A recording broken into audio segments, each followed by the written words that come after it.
நம்ம நிர்வாகி பாத்தீங்க அப்படின்னா எனக்கு லீவ் போனோம் முதலாளி 26 27 அந்த நேரம் எவ்வளவு ஒரு முக்கியமான நாள் நீ லீவ் கேட்கற அப்படின்னு. முதலாளி நான் உன்கிட்ட 18 வருஷமா வேலை செஞ்சிருக்கிறேன், எனக்கு 2 நாள் லீவு கொடுத்துரு அப்படின்னதுக்கு இல்ல அப்படிலாம் நீ பண்ணினா உனக்கு போனஸ் கொடுக்க மாட்டேன், வேலையை விட்டு எடுத்துருவாரு. நீ வேலையை விட்டு எடுத்தா நீ போனஸ் கொடுத்தானா என் தலைவர் எங்க வந்து யாருகிட்ட மாட்டி விட்டுருக்க? சரி வாய்ப்பில்ல ராஜா, வாய்ப்பில்ல ராஜா, வாய்ப்பில்ல ராஜா, வாய்ப்பே இல்ல ராஜா.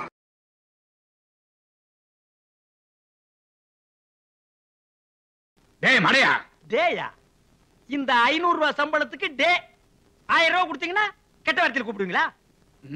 டேன்னு கூப்பிடுறதுக்கு நீங்க என்ன சம்பளம் 10,000 ரூபாயா கொடுக்குறீங்க? அந்த 10,000த்துல எவ்வளவு சைஃபர் இருக்குன்னு உனக்கு தெரியுமா? அது தெரியாமலே அதை எத்தனை பேர் வாங்குறாங்கன்னு உங்களுக்கு தெரியுமா? வேலைக்கு தான் சார் சம்பளம், சைபருக்கு இல்ல.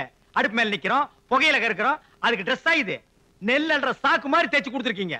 இத போட்டுட்டு வெளியில தெருவில் போக முடியுதா? நரிக்குறோம் பூரா பின்னால வர்றான். நல்ல பேண்ட் மாஸ்டர் மாதிரி ட்ரம்பட்டுக்கு பதிலா வாயில ஊதாங்குழல கொடுத்து ஊத சொல்லிருக்கீங்க. வேலையா இது? எனக்கு இது வேலை பிடிக்கல, என்ன வேலையை விட்டு எடுத்துக்க. முத்தையா, யார் முத்தையான்னு பேர் சொல்லி கூப்பிடுறது? டேய் இந்த வீட்டுல யாரையுமே திருத்த முடியலப்பா.